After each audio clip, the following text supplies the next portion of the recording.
جو لوگ اللہ پر ایمان لائیں، کہیں کہ ہمارا رب اللہ ہے، پھر اس پر جم جائیں، ان پر فرشتوں کا نزول ہوتا ہے، نہ کوئی غم کرو نہ خوف، خوشیاں مناؤ جنت کی جس کا تم سے وعدہ کیا گیا تھا۔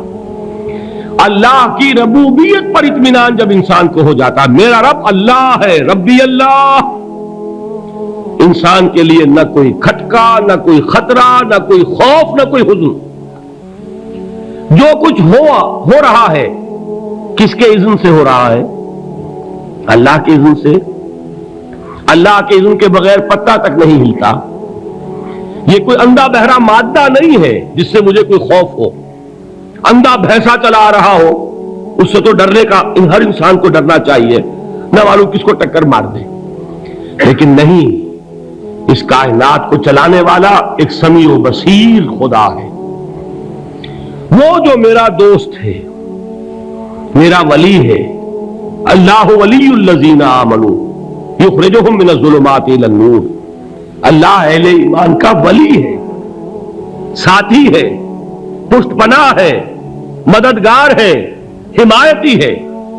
بتائیے جسے یقین ہو جائے کہ اللہ میرا مددگار، اللہ میرا محافظ، اللہ میرا پشت پناہ، اللہ میرا حمایتی، اس کے لیے کوئی خوف ہوگا؟ اس سے کوئی ڈر ہوگا؟ میں مثال دیا کرتا ہوں ایک بہت سادہ، پنجاب کے دیہات کی۔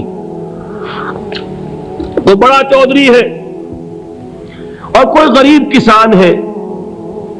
اس غریب کسان کے جانوروں کو ہر وقت اندیشہ ہوگا چوری کا، کوئی میری بھینس کھول کر نہ لے جائے، کوئی میرا بیل کھول کر نہ لے جائے۔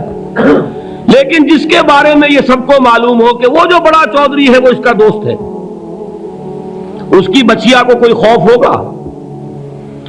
اس کی بھینس پر کوئی ہاتھ ڈالے گا؟ اسے کوئی اندیشہ ہوگا؟ نہیں۔ کیوں؟ کہ وہ بڑا چودھری، بڑا اس کا یہاں کا سردار، جاگیردار، سب کو معلوم ہے وہ میرا دوست ہے، کوئی میرے خلاف اقدام نہیں کر سکتا۔ اس دنیا میں یہ چھوٹی سی بات اگر آپ کے دلی اطمینان اور سکون کا باعث بن سکتی ہے تو ذرا تصور کیجئے۔ میں لفظ تصور استعمال کروں گا صرف اس لیے کہ اس کا ہم جس کو کہتے ہیں ادراک اور شعور کر نہیں سکتے، اگر کے ساتھ کر سکتے۔ اگر یقین ہو کہ اللہ میرا مددگار اور یقین ہو کہ اللہ ہر آن میرے ساتھ ہے، پھر کوئی خوف، کس کا خوف؟ کوئی شے اللہ سے بالا تر ہے؟ کوئی قوت اس سے زیادہ طاقتور ہے؟ کوئی اس کے ارادے کو بدلنے والا ہے؟ کوئی اس کی مشیت کے آڑے آنے والا ہے؟ یہی بات ہے جو حضور نے فرمائی۔ یہ ایمان کا حاصل ہے لب لباب، کہ دیکھو اچھی طرح اس بات کو ذہن نشین کر لو، اگر تمام انسان مل کر تمہیں کوئی نقصان پہنچانا چاہے نہیں پہنچا سکتے، مگر جو کچھ اللہ نے لکھ دیا ہو، اور تمام انسان مل کر تمہیں کوئی نفع پہنچانا چاہیں نہیں پہنچا سکتے، مگر وہ شے جو اللہ نے طے کر دی ہو۔ آپ پھر میں کہوں گا ذرا طاری کیجئے، اسے فرض کیجئے، اسے سوچئے، اگر اس حدیث پر ہمارا دل ٹھکا ہوا ہو تو کسی سے ڈر ہوگا؟ یہ مجھے نقصان نہ پہنچا دے، یہ میری رپورٹ خراب نہ کر دے، یہ میری انکریمنٹ نہ رکوا دے، یہ میرا یہ نہ بگاڑ دے، یہ میرے یہ نقصان نہ پہنچا دے۔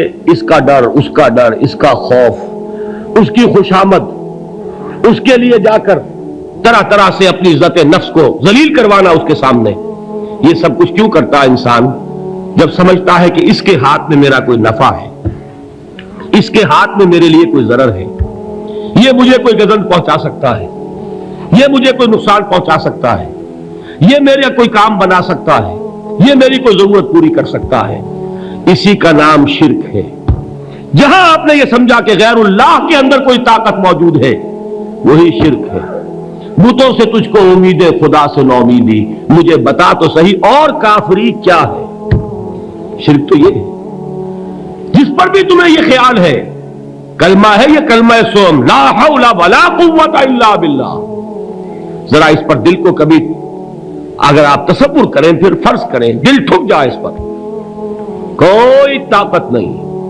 یہی بات تھی جو شیخ عبد القادر جیلانی رحمۃ اللہ علیہ نے اپنی وصیت میں اپنے بچے سے کہی. 11ویں دینے والے ہیں، لیکن حضرت شیخ عبد القادر جیلانی کی وصیت اور تعلیمات کو کتنے لوگ ہیں جانتے ہو؟ یہ جن مقامات تک پہنچے ہیں وہ کس چیز کی بدولت پہنچے؟ انہوں نے جو پیغام دیا وہ کیا تھا؟ اے میرے بچے، جس طریقے سے قرآن مجید میں حضرت لقمان کی نصیحتیں جو ہے نقل کر دی گئی ہیں، میں یہ عرض کروں گا بالفرض اگر قرآن حضرت عبد القادر جیلانی کے بعد نازل ہوا ہوتا تو شیخ عبد القادر کی یہ نصیحتیں بھی قرآن میں درج ہوتی. اتنی اونچی نصیحتیں ہیں. اے میرے بچے، اس حقیقت کو ذہن نشین کر لے، لا فاعل فی الحقیقت ولا مؤثر الا اللہ.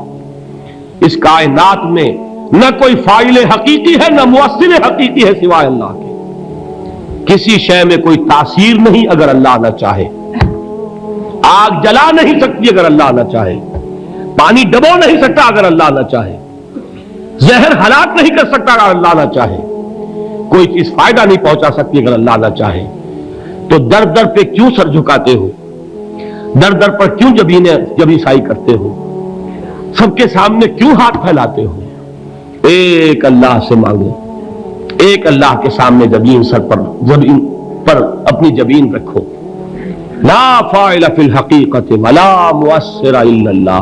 نظر آتا ہے ہمیں کہ پانی پیاس بجھا دیتا ہے. پیاس بجھانے کی صلاحیت پانی میں نہیں ہے، اللہ کے اذن سے.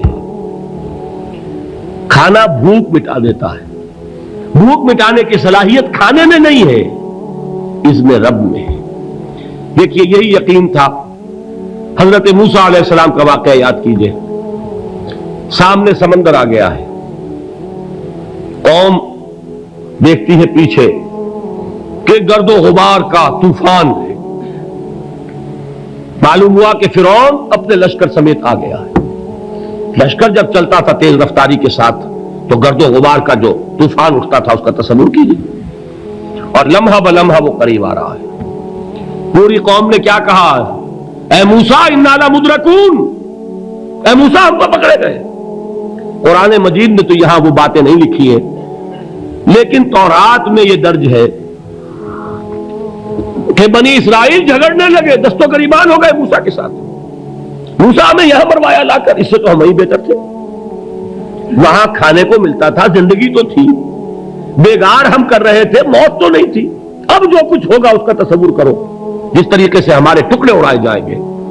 تو لڑ رہے ہیں حضرت موسیٰ علیہ السلام سے. یہ تورات کی تفصیل ہے. قرآن میں صرف اتنا آیا ہے، پریشان ہو کر انہوں نے کہا انا لمدرکون. موسیٰ ہم تو پکڑے گئے. اس وقت موسیٰ کا جواب کیا ہے؟ کلا ان معی ربی سیہدین. نہیں، میرے ساتھ میرا رب ہے، وہ راستہ دے گا. بتائیے کہاں راستہ نظر آ رہا ہے؟ یہ ہے ایمان بالغیب. راستہ نظر نہ آئے تب اللہ پر یقین ایمان ہے.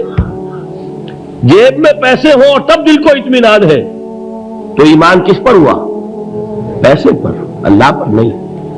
جب وسائل و ذرائع نہ ہو اور پھر یقین ہو کہ اللہ مسبب الاسباب ہے، وہ اسباب کا پابند نہیں ہے، وہ اسباب کا محتاج نہیں ہے، اسباب اس کے محتاج ہے. اگر یہ یقین ہے تو اللہ پر ایمان ہے.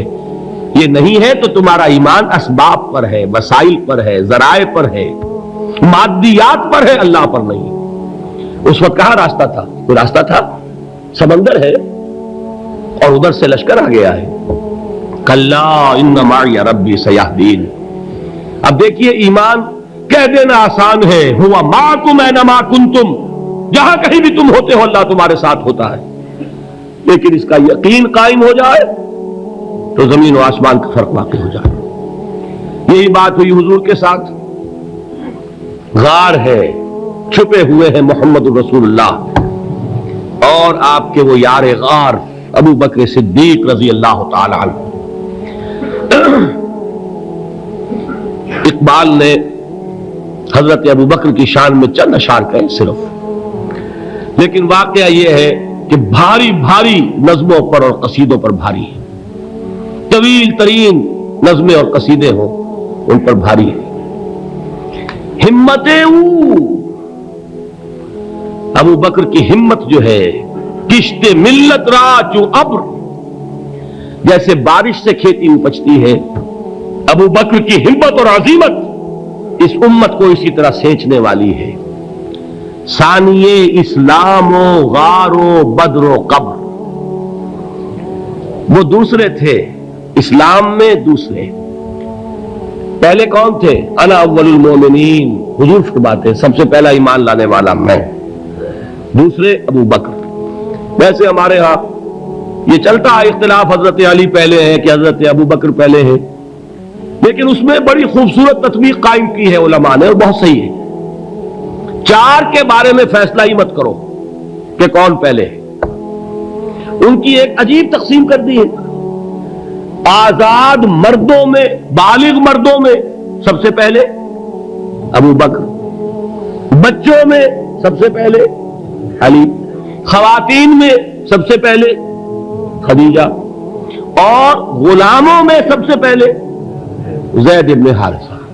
بڑی پیاری تقسیم ہے، یہ چاروں ہی پہلے ہیں، ہر ایک کے لیے اولیت ہے۔ اور واقعہ یہ ہے کہ اگر زمانی اعتبار سے تعین ہوگا تو پہلے خدیجۃ الکبریٰ آئیں گی رضی اللہ تعالی عنہ، کسی اور سے بات کرنے کی نوبت بعد میں آ سکتی ہے، پہلے تو اہلیہ محترمہ سے بات ہوئی، آتے ہی پہلی وحی ہوئی ہے، ابھی تبلیغ کا حکم نہیں تھا۔ کس کو بتایا واقعہ؟ ابھی اپنی نبوت کی تبلیغ کا تو حکم ہی نہیں آیا، واقعہ کس کا ہے؟ وہ خدیجہ کا ہے۔ جب کہا ہے کہ خشیت علی نفسی، مجھے اپنی جان کا اندیشہ ہے، تو کیا جواب دیا خدیجہ نے رضی اللہ تعالی عنہا؟ وہ صدیقۃ الکبریٰ ہے، صدیقات جو ہے خواتین ان میں چوٹی پر خدیجۃ الکبریٰ ہے رضی اللہ تعالی عنہا، اور صدیق جو مرد ہیں ان میں صدیق اکبر ہے ابو بکر صدیق رضی اللہ تعالی عنہ، لیکن صدیقات میں چوٹی پر۔ جب حضور نے فرمایا خشیت علی نفسی، کیا فرمایا، کیا عرض کیا، کیسے تسلی دی؟ نہیں نہیں، اللہ آپ کو ضائع نہیں کرے گا، آپ غریبوں کے ہمدرد ہیں، آپ مساکین کے تکالیف رفع کرنے والے ہیں، آپ بیواؤں کی سرپرستی کرتے ہیں، آپ مسافروں کی خدمت کرتے ہیں، اللہ آپ کو ضائع نہیں کرے گا۔ یہ یقین ہے اس خاتون کے اندر۔ خیر وہ ایک علیحدہ بات ہو جائے گی۔ میرے دل پر حضرت خدیجہ رضی اللہ تعالی عنہ کی شخصیت کا بڑا گہرا نقش ہے، جو وہ کوئی اور ہی وقت اور موقع ہوا تو بیان ہوگا۔ بہرحال اقبال نے ایک مصرے میں جو چار اولیتیں جمع کر دی ہیں، ہمت او کشت امت را چو ابر، ثانی اسلام و غار و بدر و قبر۔ اسلام میں حضور کے بعد پہلے کون؟ ابو بکر۔ غار میں حضور کے ساتھ کون؟ ابو بکر۔ بدر کی رات اللہ کا رسول سر بسجود، وہ گھاس پھوس کی جو جھوپڑی بنائی گئی تھی، اور وہاں تلوار ننگی لے کر پہرا دینے والا کون؟ ابو بکر۔ اور اس حجرہ عائشہ میں محمد کے بعد سب سے پہلے دفن ہونے والا کون؟ ابو بکر رضی اللہ تعالی عنہ صلی اللہ علیہ وسلم۔ وہ جو معاملہ میں سنا رہا تھا غار ثور کا، حضرت ابو بکر بھی حضور کے خیال سے لرز گئے ہیں۔ آپ کو یاد ہوگا کہ جا کر پہلے تمام جتنے سوراخ تھے انہیں بند کیا ہے، ایک سوراخ رہ گیا تھا جس کو بند کرنے کے لیے کوئی کپڑا نہیں تھا، وہاں اپنی ایڑی رکھی ہے، تب کہا ہے حضور سے تشریف لائیے، اور اپنے زانو پر حضور کو لٹایا ہے، اور وہاں کسی موذی جانور نے کاٹا ہے، حضور کی آنکھ لگ گئی تھی، اس وقت اس بل کے اندر جو بھی بچھو ہے کیا ہے واللہ عالم، اس نے کاٹا ہے، اس کی تکلیف کی وجہ سے ابو بکر کی آنکھوں سے آنسو ٹپک گئے، حضور کے چہرے مبارک پر پڑے ہیں کہ حضور جاگے ہیں، معاملہ کیا ہے؟ ایڑی نہیں ہٹائی وہاں سے، مبادا وہ جانور وہاں سے نکل کر محمد الرسول اللہ کو کوئی گزن پہنچا دے، ابو بکر کی ایڑی ہے، جس طرح چاہے کھا لے، ختم کر دے، جان نکل جائے تب کوئی آنچ آئے، محمد پر تو آئے، لیکن جیتے جی نہیں۔ وہ ہے ابو بکر۔ حضور کے خیال سے اس وقت حضور نے پھر اپنا لعاب دہن لگایا ہے، اور اس سے پھر آپ کی تکلیف ختم ہوئی۔ جیسے خیبر میں حضرت علی کی آنکھ دکھ رہی تھی، اس کو جو شفا حاصل ہوئی وہ بھی حضور کے لعاب دہن سے ہوئی۔ تو بہرحال اس وقت انہوں نے کہا ہے کہ اے نبی یا رسول اللہ، اگر اس وقت ان میں سے کسی نے غیر ارادی طور پر بھی اپنے قدموں کی طرف جھانک لیا تو پکڑے جائیں گے۔ کیا جواب تھا اللہ کے رسول کا؟ لا تحزن ان اللہ معنا، اللہ ہمارے ساتھ ہے، کیوں گھبراتے ہو ابو بکر؟ یہ ہے ایمان باللہ، میرا مالک اللہ، میرا رازق اللہ، میرا محافظ اللہ، میرا مددگار اللہ، میرا پشت پناہ اللہ، میرا دوست اللہ۔ یہ دوستی ہے اللہ کی جو لب لباب ہے، حاصل ہے ایمان کا، اسی کا نام ولایت ہے۔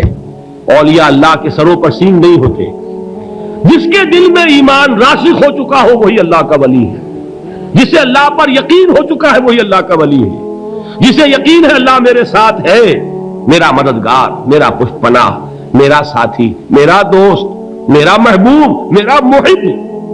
اللہ اہل ایمان سے محبت کرتا ہے۔ واللہ یحب الصادقین، ان اللہ یحب الذین یقاتلون فی سبیلہ صفا کانہم بنیان مرصوص۔ اللہ محبت کرنے والا، اہل ایمان محبوب، اور اہل ایمان محبت کرنے والے اللہ محبوب۔ والذین آمنوا اشد حبا للہ۔ آپ تصور کیجئے جسے یہ رشتہ ایمان یا رشتہ ولایت حاصل ہو جائے، الا ان اولیاء اللہ لا خوف علیہم ولا هم یحزنون، آگاہ ہو جاؤ، اللہ کے دوستوں کے لیے نہ کوئی خوف ہے نہ کوئی حزن ہے۔